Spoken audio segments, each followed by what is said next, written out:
ছাত্ৰ-ছাত্ৰীসকল, আমি বৈচিত্ৰ্যময় অসম পাঠ্যপুথিখনৰ আদি পাঠ নামৰ পাঠটোৰ দ্বিতীয় পৃষ্ঠাটো আলোচনা কৰিবলৈ ওলাইছোঁ। ইয়াত কেইবাটাও অসমৰ জনগোষ্ঠীৰ পৰিচয় দিয়া আছে। সেই পৰিচয় দিয়া জনগোষ্ঠীকেইটা হৈছে বকলিয়াল, মেচ কছাৰী, শৰণীয়া কছাৰী, মৰাহী সম্প্ৰদায়, বৰাহী আৰু চাওদাং, ৰিয়াং, ৰেংমা, এইকেইটা সম্প্ৰদায় এই দ্বিতীয় পৃষ্ঠাটো দিয়া হৈছে। গতিকে আমি চমুকে এই কেইটা জনগোষ্ঠীৰ বিষয়ে আলোচনা কৰিম। বকলিয়ালসকল কছাৰী পৰিচয়ৰ এটি ক্ষুদ্ৰ জনজাতি। বকলিয়ালসকলে নিজকে সোণোৱালৰ বংশধৰ বুলি পৰিচয় দিয়ে, যদিও কালক্ৰমত তেওঁলোক নিজে এটা জাতিত পৰিণত হয়। বকলিয়ালসকল সোণোৱালসকলৰ সমগোষ্ঠীয় জনজাতি আৰু বকলিয়ালসকল জনজাতি জনসংখ্যাত প্ৰায় ২৫০০০ মান পৰিয়াল আছে বুলি তথ্য পোৱা গৈছে, আৰু এই সকলোখিনি অসমীয়া ভাষাভাষী। দ্বিতীয়টো জনগোষ্ঠী হৈছে মেচ কছাৰী। মেচ জনজাতি, এই জনজাতিসকলো বড়ো কছাৰীসকলৰ অন্যতম এটা অংশ। বৰ্তমানৰ নাগালেণ্ডৰ ডিমাপুৰ কাষৰীয়া অঞ্চলবিলাক মেচ কছাৰীসকলৰ অন্যতম বসতি অঞ্চল আৰু বৰ্তমান অসমীয়া ঘাই-সুঁতিৰ লগত মিলি যোৱা এটা জনজাতি। আমাৰ আলোচনা কৰিবলগীয়া তৃতীয়টো জনগোষ্ঠী হৈছে শৰণীয়া কছাৰী। শৰণীয়া কছাৰীসকলৰ এটা অন্যতম অংশ। তেওঁলোকে শংকৰদেৱৰ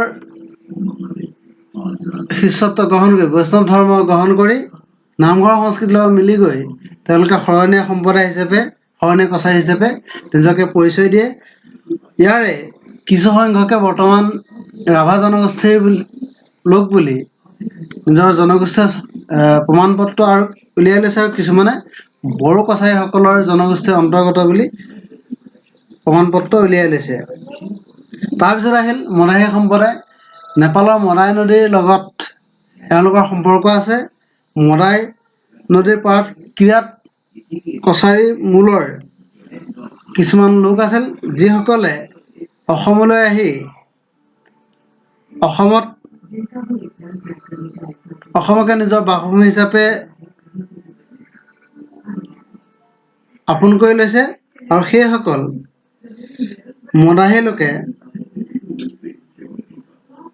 ৰয়, ডেকা আদি উপাধি লিখা দেখা যায়, আৰু তেওঁলোক বৰ্তমান BTADৰ এলেকাসমূহত বসবাস কৰি থকা দেখা গৈছে, আৰু তেওঁলোক হৈছে BTADৰ দ্বিতীয় বৃহৎ জনজাতি। তেওঁলোকৰ সংখ্যা প্ৰায় ৫০০০ মান হ'ব, ৫ লাখ মান হ'ব। তাৰপিছত সম্প্ৰদায়টো হৈছে মদাহী সম্প্ৰদায়, বৰাহী আৰু চাওদাং। আহোমসকলৰ দিনত চাওদাং নামৰ এটা সম্প্ৰদায় আছিল। এইটো তেওঁলোকে দোষীক শাস্তি দিবৰ কাৰণে এই সম্প্ৰদায়টোৱে দায়িত্ব লৈছিল। আৰু এটা জনগোষ্ঠী আছিল বৰাহী। বৰাহী সম্প্ৰদায়টো এটা লেখত ল'বলগীয়া জনগোষ্ঠী আছিল। তেওঁলোকৰ ৰাজ শাসনো কৰিছিল। অসমৰ প্ৰাচীন গ্ৰন্থ ৰামায়ণ বৰাহী ৰজা মহামাণিক্যৰ পৃষ্ঠপোষকতাতে মাধৱ কন্দলীয়ে ৰচনা কৰিছিল বুলি জনা যায়। গতিকে এওঁলোকো অসমৰ এটা বৃহৎ জনগোষ্ঠী। আমি পৰৱৰ্তী সময়ত পাছৰখিনি আলোচনা কৰিম।